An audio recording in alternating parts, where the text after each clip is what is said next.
J'ai parlé récemment avec mon fils de 8 ans autour de la table du dîner, qui a remis les choses en perspective, qui m'a montré les défis auxquels nous faisons face au Canada à l'heure actuelle. Maman, m'a-t-il dit, pourquoi est-ce que le gouvernement pense que tu es terroriste?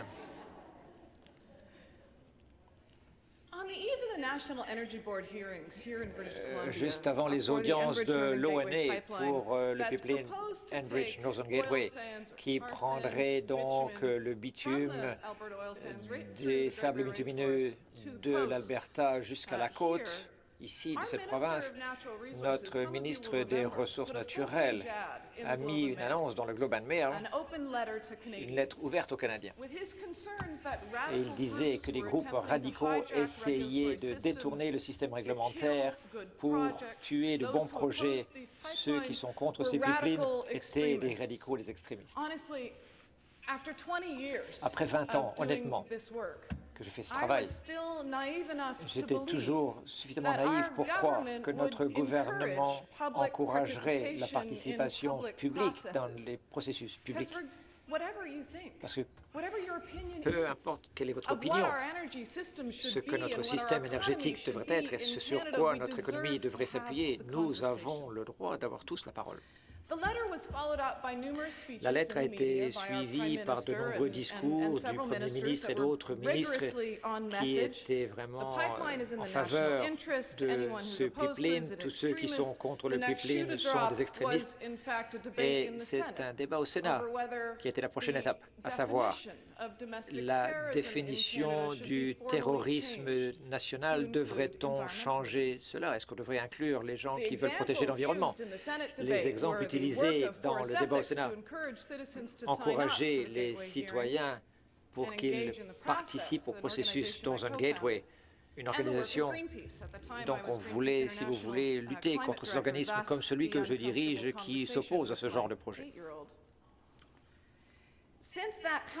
Depuis cette époque, le gouvernement fédéral a affaibli nos lois environnementales. Ils ont éliminé des lois qui remontaient à la Confédération.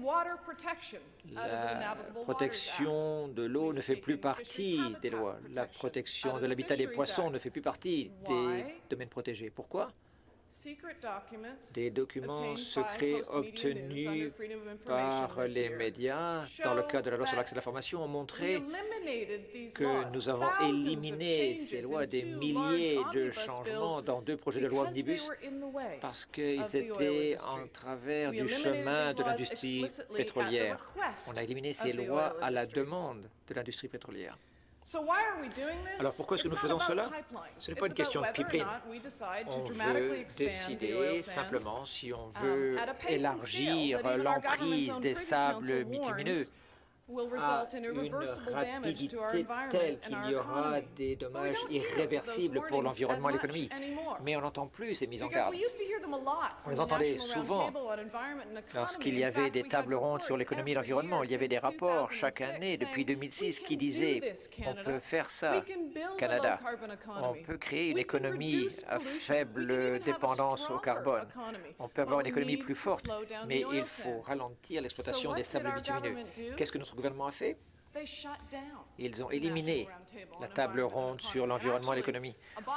Et un organisme qui a été créé par 16 ans par Mulroney et un de ses copains conservateurs. Ils ont éliminé le financement, ils l'ont fermé. Beaucoup d'initiatives environnementales du genre ont également été éliminées. Ce sont des organismes qui nous préviennent, si vous voulez, des dangers que nous faisons face. On les a fermés. Il y a également des centaines de chercheurs d'Environnement Canada qui ont été licenciés. Il y a des gens qui peuvent nous dire que même si nous finançons cela en tant que Canadiens, le Journal of Nature a dit récemment que le gouvernement canadien doit libérer ses scientifiques. Il y a une chose que j'ai apprise au cours des dernières années, c'est que le pétrole fait rouiller beaucoup de choses, fait rouiller les pipelines,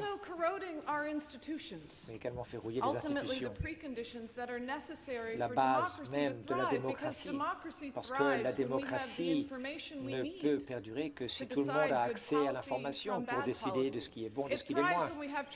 Nous ne pouvons réussir que lorsqu'il y aura transparence, participation du public, mais on empêche le public de participer, l'information est distribuée au compte-gouttes et le gouvernement attaque les organismes qui travaillent sur ces projets.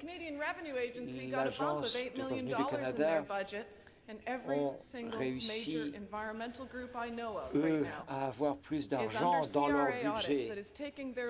Tous les organismes environnementaux que je connais font l'objet, en fait, d'examens par l'Agence de revenus du Canada à l'heure actuelle. Alors, la majorité des Canadiens est très préoccupée par l'impact de l'exploitation des sables bitumineux. On veut une énergie propre, on veut qu'il y ait des changements. On veut qu'il y ait des changements en matière d'énergie. On veut un environnement plus durable, une économie plus propre. Rappelez-vous, il y a quelques années, on parlait du changement climatique. Le magazine Times disait « Soyez préoccupés ». Al Gore a créé ce film « The Inconvenient Truth ». Et il y a des gens qui disaient « Voilà, le changement climatique, c'est le plus grand défi auquel nous ayons jamais fait face ». C'était il y a 2 ans, il y a quelques années. Bon, quelques années auparavant, il avait changé. En tout cas, en 2009, on était là, on était tous là. La majorité des leaders mondiaux sont allés à Copenhague. Obama a dit la nation qui s'éloignera de l'utilisation des combustibles fossiles sera celle qui sera en tête pour l'avenir. Et puis, on a tout oublié. Les Nations Unies ont dit qu'il n'y a plus de gens dans le monde cette année qui vont perdre leur maison en raison du changement climatique, en raison de la guerre. Il y a une augmentation de 50% de tempêtes violentes dans le monde aujourd'hui. Pourquoi? En grande partie parce qu'il y a la banquise qui se désagrège, qui fond, parce qu'il y a également surtout les climatiseurs d'air. Il y a tellement de carbone, de gaz carbonique maintenant dans l'atmosphère que la Terre étouffe. Il y a des phénomènes météorologiques qui se créent maintenant qui n'existaient pas auparavant. L'atmosphère, elle, ne négocie pas. L'atmosphère ne peut contenir qu'une certaine quantité de gaz carbonique. Alors malgré tout cela, il y a plusieurs conventions auxquelles on a parlé et il y a des jeunes Canadiens qui déchiraient le drapeau canadien de leur sac à dos parce qu'ils étaient trop embarrassés de dire qu'ils étaient Canadiens. Pourquoi? Parce que le gouvernement canadien a ralenti, stoppé les négociations au niveau international. C'est le seul pays à s'être retiré de Kyoto. Il y a eu des années de promesses, mais il n'y a aucun plan fédéral pour parler de changement climatique. Je rencontre des diplomates sur la scène internationale depuis très longtemps. Il y a un jour un homme qui avait les larmes aux yeux qui m'a dit « Mais qu'est-ce qui s'est passé au Canada ?» J'ai négocié le protocole de Montréal avec des Canadiens. Il y avait tellement d'ententes. Le Canada était un leader au niveau international en matière d'environnement. Qu'est-ce qui s'est passé? La vérité, en fait, se trouve sous les forêts de certaines régions du monde. Il y a beaucoup de la forêt boréale, bien sûr, qui recouvre, bien sûr, de grands gisements de pétrole, de sable bitumineux. Je parle beaucoup aux gens. Je parle de sable bitumineux. Et il y a des gens qui me disent c'est une tragédie ce qui se passe au Canada. C'est incroyable ce qui se passe au Canada. Non, ce ne l'est pas. Une tragédie, c'est un problème sans solution. Un problème qui a une solution sur laquelle on n'agit pas. Ce n'est pas une tragédie, c'est un scandale. C'est un scandale que nous utilisions l'équivalent de ce que nous utilisons en fait dans les sables bitumineux pour l'exploitation pourrait en fait fournir suffisamment de chauffage pour 6 millions d'habitations au Canada. Nous avons les lois les plus faibles au pays. Nous nous débrouillons un tout petit peu mieux que l'Arabie Saoudite, c'est à peu près tout. C'est un scandale.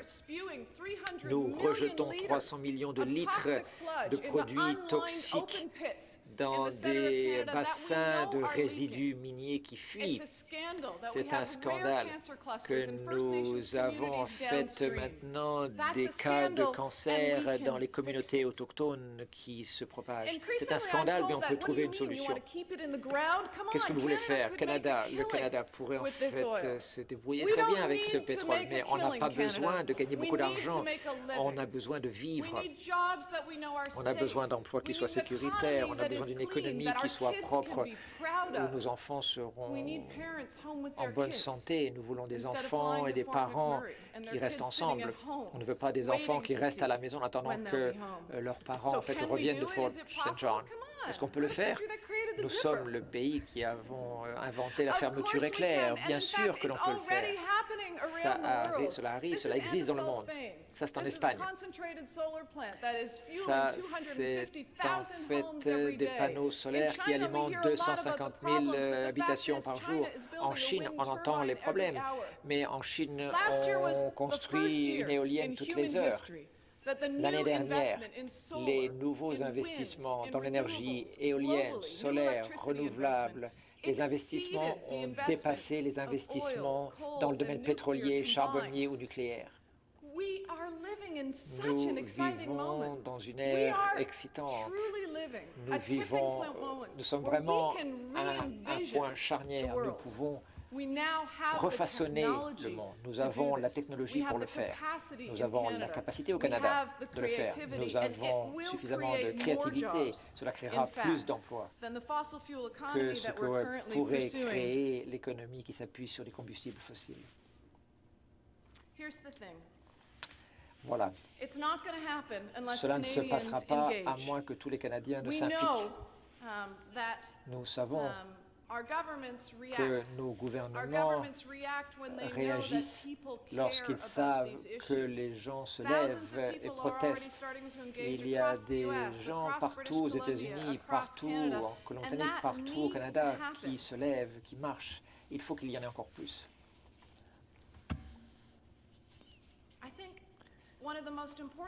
Une des choses les plus importantes pour moi est la suivante. Le changement social, ce n'est pas linéaire. Il y a des moments charnières. Et ça, c'est un élément important. Il y a tellement de changements possibles dans notre vie, notre génération.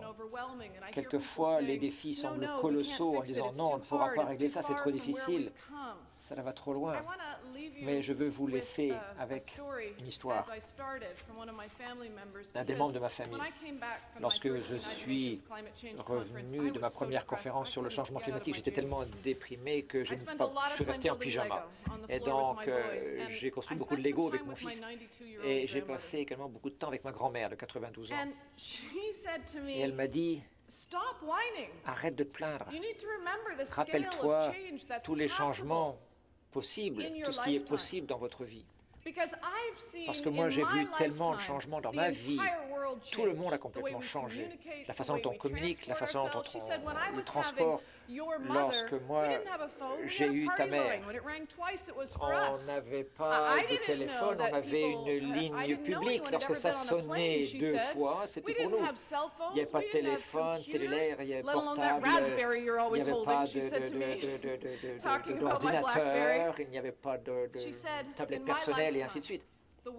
Elle a dit, au cours de ma vie, le monde a complètement changé. Et ça a changé encore, ça changera encore beaucoup dans ton monde. Alors, le Canada va avoir 150 ans. Essayons de créer un monde dont nos enfants seront fiers. Un pays qui sera un leader. Je veux m'asseoir avec mes petits-enfants. Et je veux leur raconter ces histoires où nous avons vécu ces moments un peu fous, this crazy time, où on a essayé de gratter la terre pour essayer d'en extraire le pétrole, des moments un peu fous où on remplissait nos réservoirs avec du pétrole parce qu'ils ne vont pas me croire, parce que ce pays sera tellement différent.